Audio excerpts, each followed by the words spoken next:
How the network automation war might soon be won. I've more or less been introduced, so I'm just going to jump right into this. First of all, why is network automation hard? Some of you that work with something other than networking may be wondering what the big deal is, why automating the network would be so difficult. So let me break this down for you. First of all, lack of standard interfaces in the network. In other words, the way we program networks as network engineers, which is what my background is, networking, is typically the CLI. You go in, you log into the machine, you've got a CLI, and it's all different from system to system. Yes, but Cisco's very dominant in the networking space, and surely, since it's all Cisco, it's all the same. Not even close. If you log into Cisco gear from device to device and platform to platform, their CLI is radically different, even within their own company, let alone the differences between all of the other vendors that are out there. Well, what about SNMP, Simple Network Management Protocol? Surely that is a standard that we've been using for many, many years, not just in networking, but in other places too. So gosh, isn't that a standardized interface that we could be using that would maybe help us with automation? And the answer is, no. Again, it's a standardized transport is really what SNMP becomes, because we've got MIBs, a management information base, and then OIDs, object identifiers within there, that vary radically from device to device, and so therefore no OID is the same from vendor to vendor, and you have an unpredictable schema whenever you're trying to access information and pull it out of network devices. So SNMP is a standard, but not a way that really helps us, and SNMP, if you were to study it out as a transport, isn't really very good at being a tool for automation. That's not really what it was designed to do.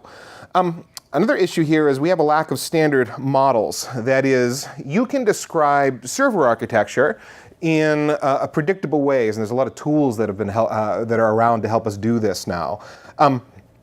On the networking side, we've never really had that, and if you dig into what kind of models that there might be out there, whether that's things like physical stuff, interfaces, Ethernet interfaces, and WAN interfaces, and environmentals, fans and temperatures, everything's again different from vendor to vendor, and the way you find out that information varies from vendor to vendor. So there's no standard way there for those sorts of things, or the more interesting things like routing protocols and VLAN schemas and so on. There are no models that describe those things. So again, it goes back to there's not really any way that we can get at either an interface or reference a model that would help us predictably give us a description of what the network looks like or interface with that network.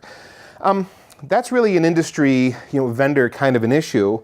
The next issue there would then come back to us as users when I say snowflake architectures. So snowflake architecture, what I mean is everybody's network's a little bit different.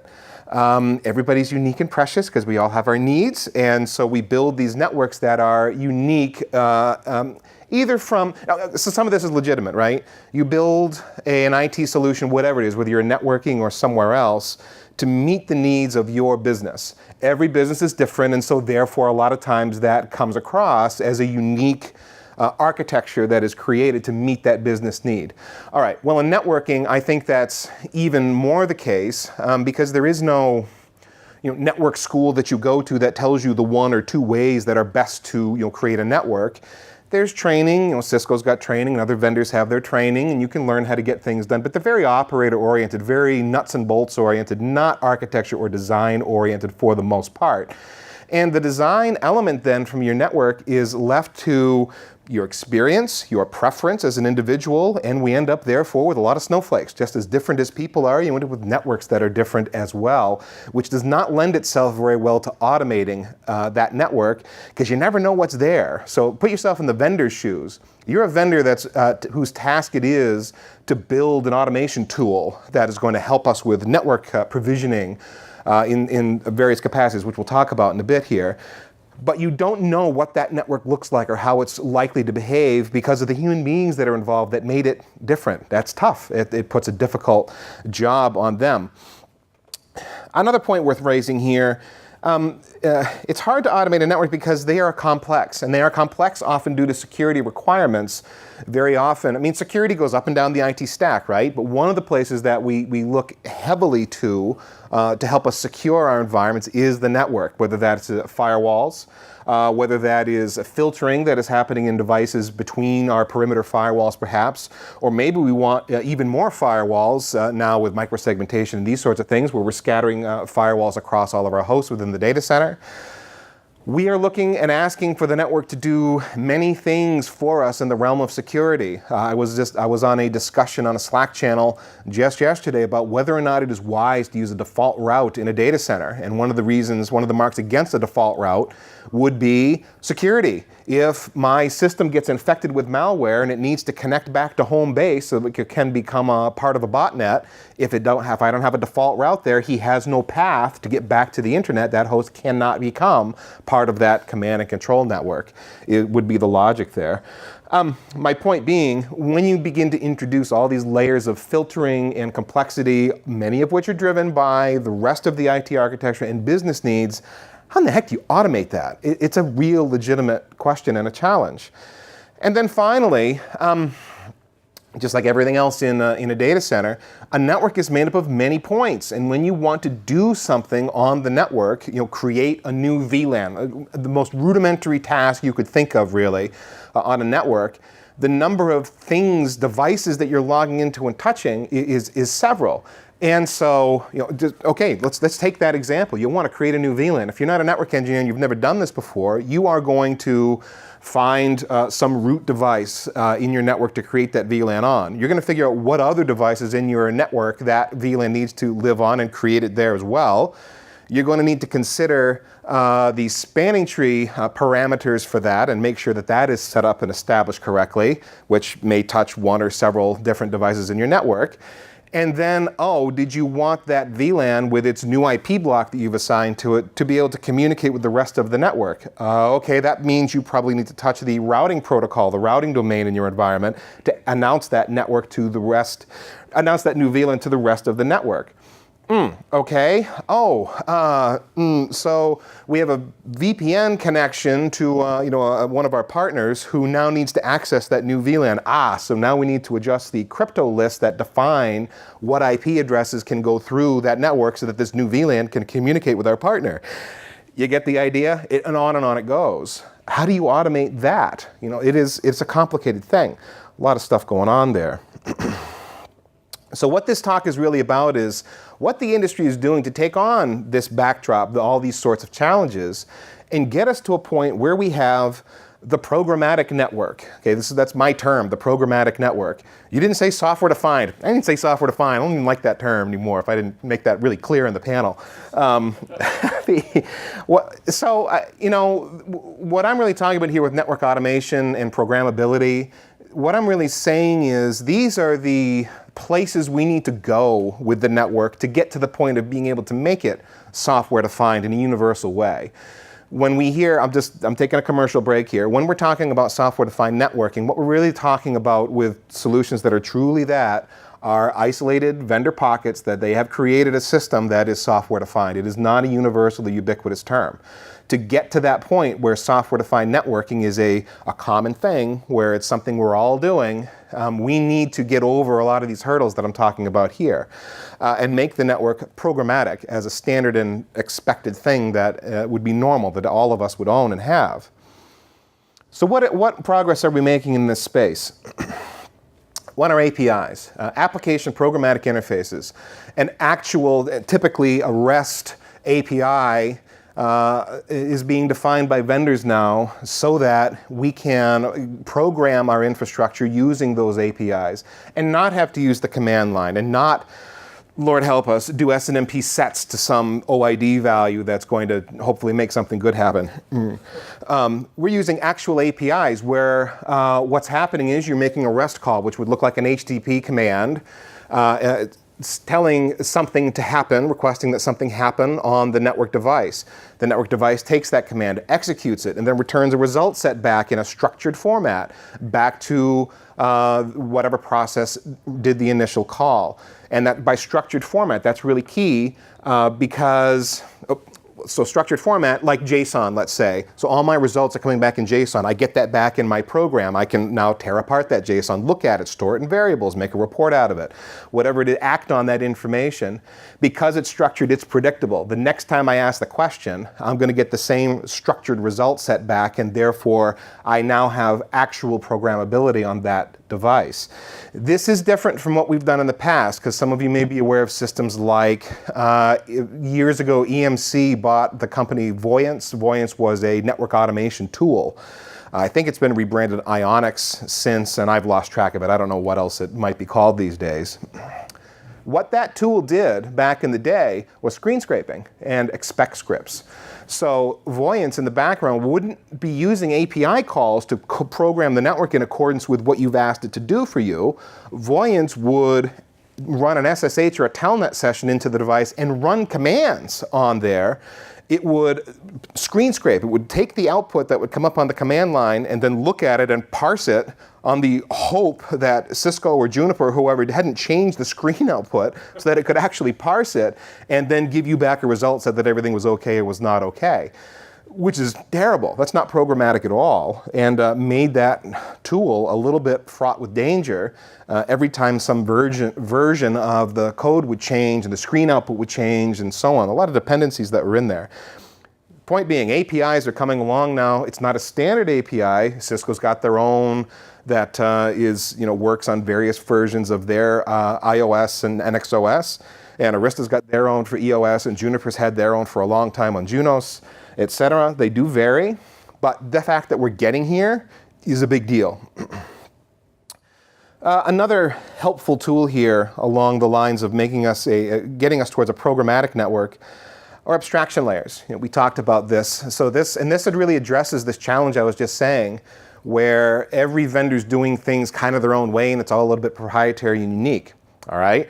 Well, what if we had an abstraction layer that sat on top of these vendors doing everything their own way? We speak to the abstraction layer with a common set of commands. The abstraction layer that says, oh, okay, I need to push this command into a Cisco device, meaning I got to translate it like this, and it translates it and sends it down.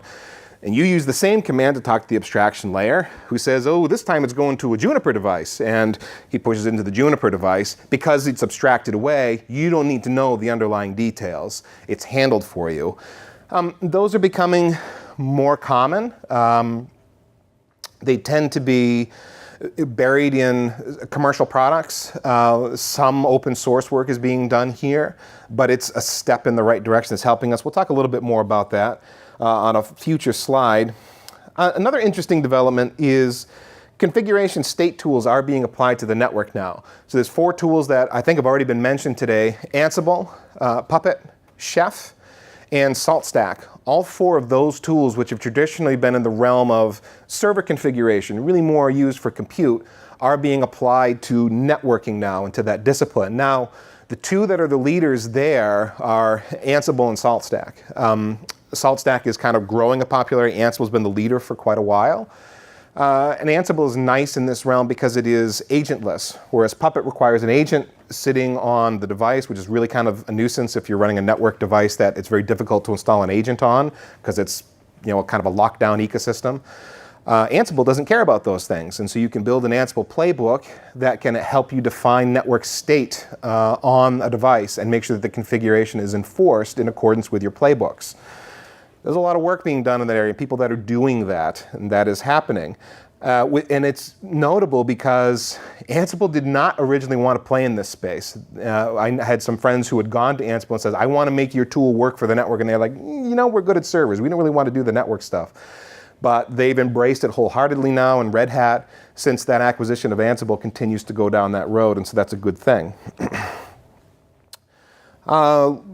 So for the point tools, the helpful little things that help engineers get through the day, scripting tools are increasingly capable now, where you can do things with a scripting tool to program the network and avoid the CLI that you didn't used to be able to do. More and more tools. The big one here is Python. A number of libraries are being written for Python, so that if you're a Python script user, you have interfaces now and libraries to get you into your network devices. NetMiko is one that is that I know a little bit, and I know the author a little bit. And He's writing tools that allow you, with a common set of Python scripts, to access a number of systems on the back end. And that helps normalize the data. Even systems that are not programmatic can be treated programmatically in this way. Is it better than screen scraping? I don't know, but at least you can stay in the Python programmatic world that way. It keeps you in control rather than handing it all over to a vendor tool. And then a last point here that's worth making. It's kind of tangential to the other 4 points here, but if you look at data center network design, there tend to be 2 networks in there, an underlay network and an overlay network. The underlay network is the basic, simple one that is carrying the traffic of the overlay network. If that's not too meaningful to you, think about it this way. If you've got multiple tenants in your data center, would anybody in here running multi-tenants, doing multi-tenancy? A lot of people shaking your head no. All right, I won't spend a lot of time here, but to bring up the point, when you do that, when you have that kind of a requirement, you need to segment traffic, network traffic, from one tenant to another. And the way you typically do that is with a tag in an MPLS world, possibly, or an encapsulation of some kind. In a data center, you're going to use VXLAN encapsulation, very probably. That would be what VMware NSX does, by the way. ACI, Cisco ACI does it that way as well, although how they do it is quite different, but VXLAN encapsulation. Great. Now I've added an encapsulation for multi-tenancy around my ordinary IP traffic that would normally just have a source and destination IP. Now it's got encapsulation stuff around it. It's more complicated. So we're seeing a trend where you can take that complexity and move it into a soft switch, the vSwitch that lives on a hypervisor, and do all of your ncaps and your decaps there.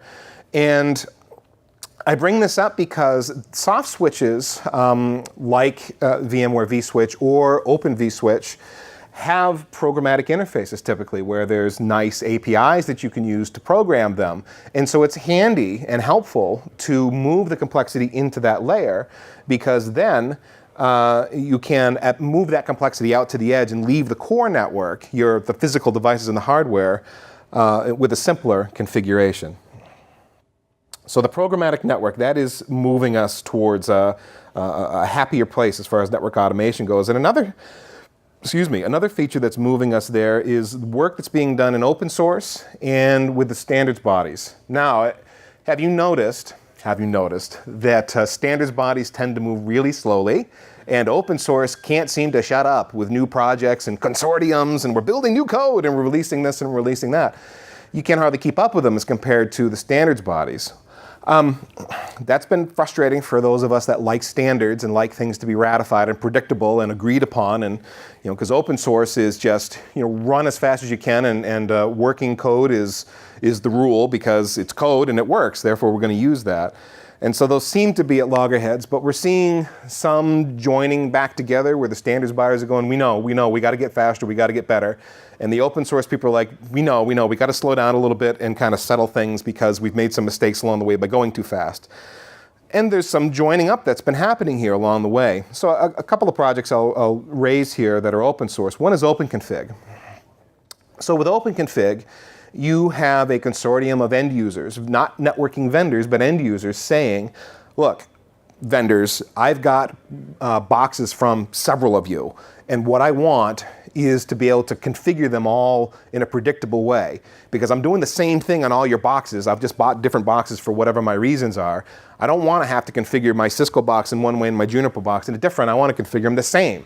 OpenConfig is the mechanism that they're coming up with to make that happen. What is OpenConfig? It is a set of models. They're defining them in Yang. They're using the Yang modeling as a data model to define what the network things that they want to do look like. So for example, that could be some rudimentary things like the physical switch with its interfaces and environmentals. But more interestingly, it would be OSPF or BGP, routing protocols that we would be using on the network as a standard. And saying, every time I configure BGP, I need to be able to define routes, I need to be able to find autonomous systems numbers, et cetera. What does that look like if I were to model that, actually build a list of fields that I could group together and write values into as a standard, and then push that data from that model down into the switch? That's what OpenConfig is all about. And they've got many models that they've built so far. And And that is moving well, and they are moving along with the IETF in doing this. So if you look at what the IETF is doing, there's a number of RFCs, actually officially ratified documents that they are defining standard networking data models.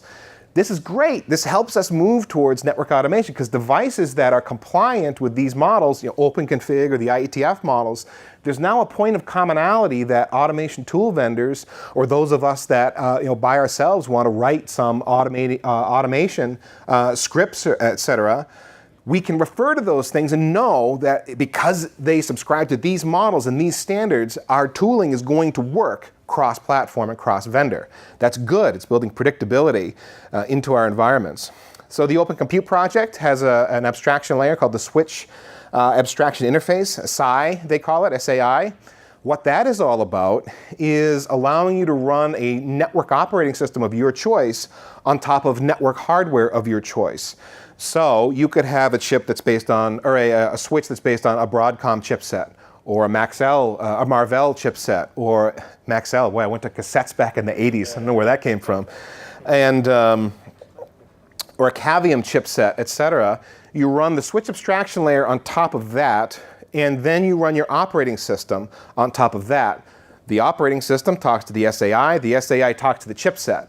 Now you can pick whatever hardware you want that suits your needs and the operating system you want that suits your needs, rather than what we've typically had, which is a very tight coupling between the network operating system and the network hardware with its ASICs. Usually those are very closely entwined, and you can't just pick and choose whatever you want. The SAI is making that happen, and the Open Compute project has brought that in-house as of about a year ago, September 2015.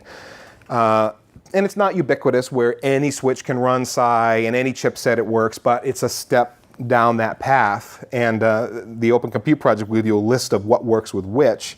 And so you can now mix and match and have much more flexibility than you used to. The cool thing there, we were talking about vendor lock-in and how the SDN schemes coming from the network vendors can give you even more lock-in than ever. This breaks that up. The SAI breaks that up, which is fantastic. Now I was talking about snowflake architectures in that first slide there, how we're all building our own networks our own way because we're humans and that's the way things go. Well, now we're starting to standardize on what certain design should look like. RFC 7938 is an example of that. It's all about running BGP in large scale in data centers. It works at large scale. You can make it work at smaller scale. It is a template that anyone could use now, that RFC, to standardize how you do routing and build the underlay network in your data center. It's one piece of a much more complex puzzle, but it's an example to me, and one of those things I get excited about, because it's like, look, you can build it that way, and we can all build it that way, and it's the same, and it's predictable, and that's great. Is it helps us when we're automating our networks to have that predictability. Let's talk about a few commercial tools. This isn't a commercial for these commercial tools as such, but I want to raise awareness of what these are because they are, in my mind, leaders in this network automation space. And they all do things a little different, which is kind of interesting. So, Anuta Networks NCX. This is a company, a startup. They've been around for 4 or so years now, and they target service providers typically. They definitely do enterprise work as well, but to service providers typically. And their solution is, we want to build a catalog of services, and then you pick from the catalog what you want. You know, that catalog might be, I need a service that gives me a firewall, a load balancer, with this kind of redundancy, and that's the environment I want to stand up my application in. Go Anuta and build me that network, and off you go, or off it goes, and it handles all of that for you. It's multi-vendor.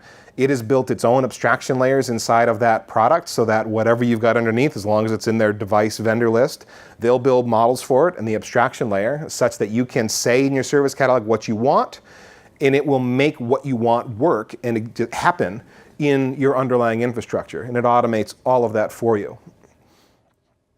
Apstra, they are brand new. They just came out of stealth within the last year.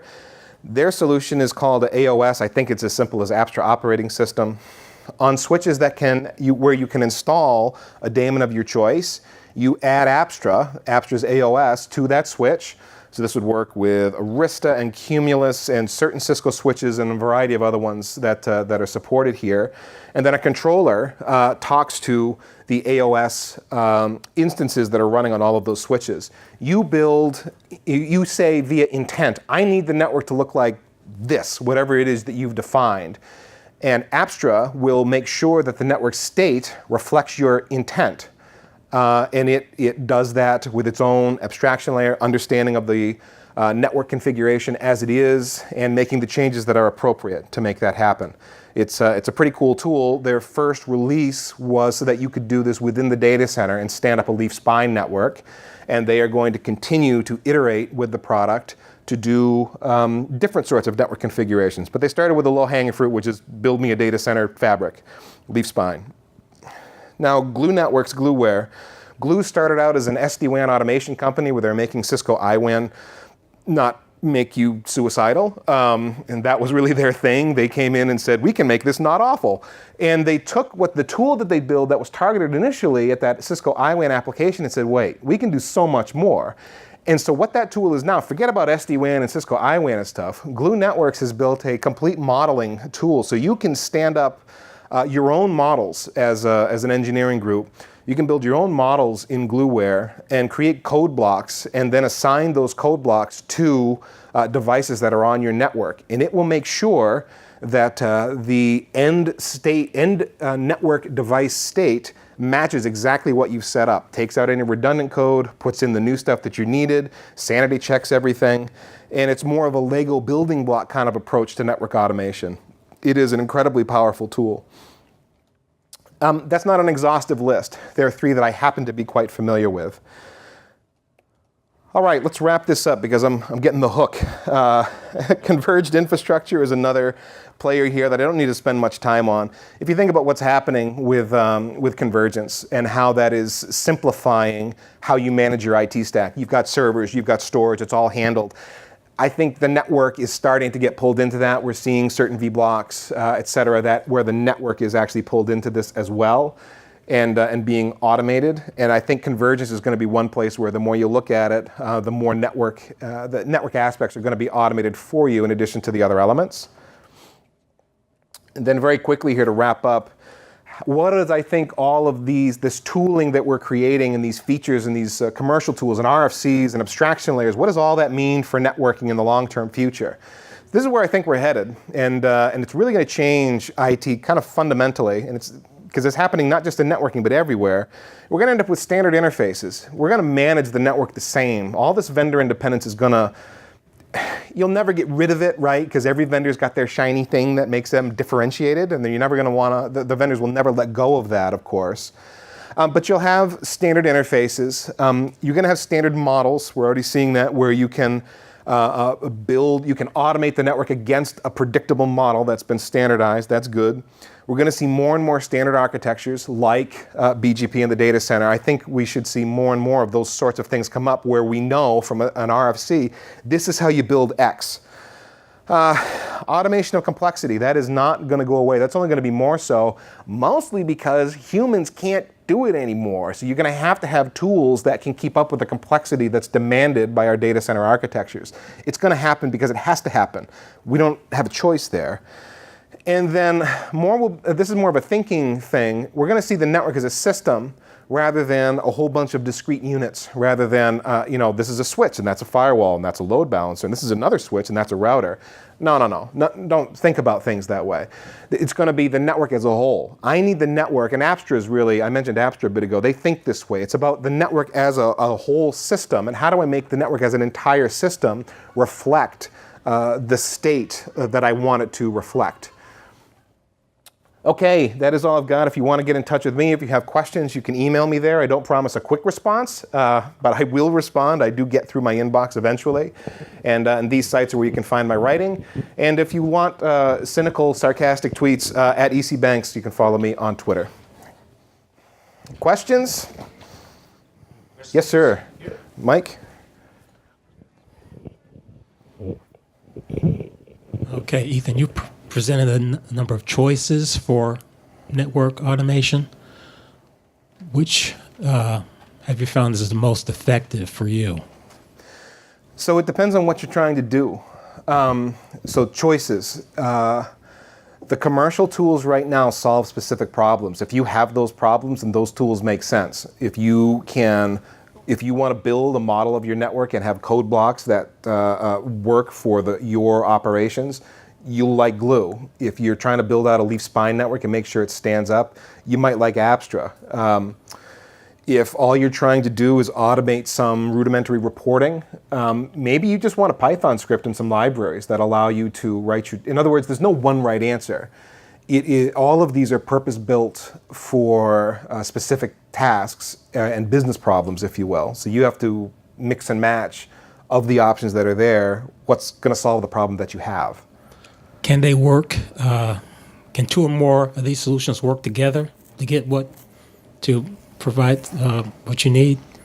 Some of them I would say no. You wouldn't want to run an Abstra and a Glue together, probably. So some of them are incompatible. Because you're gonna want one in charge, if that makes sense. You're gonna want one controller that's doing that kind of task and putting it in charge of that. You're not gonna want to have two controllers that can both impact network state, because they're going to be fighting each other depending on what you've done with them. Which isn't to say there might not be some room for, you have a tool that works with this pod in your data center, and you have this tool that you're using to manage your WAN, and because they're really distinct networks, and every network is really multiple networks, right? You may choose to have one solution in one part of your network and one in a different part of your network. Yes, no? Yeah. Question? Yes, sir. So, on the software side of things, which is kind of where my background is, we had Snowflake architectures big time. I think probably worse even than hardware networking. And it's certainly not a solved problem, but It's a problem that's gotten a lot better with design patterns, right? And it sounds like your RFC is kind of headed in that direction, some of the tooling you mentioned. Yeah. Is there anybody, as far as you know, taking a kind of rigorous, almost academic or systemic approach to the problem, like the Gang of Four did on the software side? Not really, no. I mean, there are programs that address this. So the best program I know of is Cisco's CCDE program, which is not really a vendor-specific program. That is their Cisco Certified Design Expert program, and it is all about network design and architecture. In other words, standardized best approaches that you would take to solving this sort of a problem. It's a very rigorous program. It's at the CCIE level. It's just except that it is design as opposed to CLI-oriented kind of stuff. And that program is structured so that you are presented with a business problem, something complex. You're a service provider. You've just bought into another service provider. You need to merge your networks, and you have these constraints and problems. What are the networking tools that you would bring to bear, and how would that design, reflect that? And so it's very rigorous and arduous, and you have to know a lot about a lot to get through it. That's the best thing that I can recommend there. It's really aimed at senior level experienced engineers and architects. Beyond that, there's a number of books by different folks, but it would be excessive to say that they are, this is the way, you follow these, books, and so on. Russ White, a friend of mine, has written a number of them that are considered classics. Jeff Doyle has written a number of them that are considered classics, and then others from a more academic perspective. Douglas Comer has written a number of books on networking that are considered classics. However, they are not set up in such a way that you can, absorb all of that information, and now you're an architect, and everyone else that has read those books goes, yeah, I know, you read that book too, huh? It's not really like that, because they're huge, and there's so much in them. It's very hard to walk away with a rigorous point of view on how you should do network design. There's still an art to it. Got it. Thank you. Thank you, Ethan. Any other question? Okay. Thank you.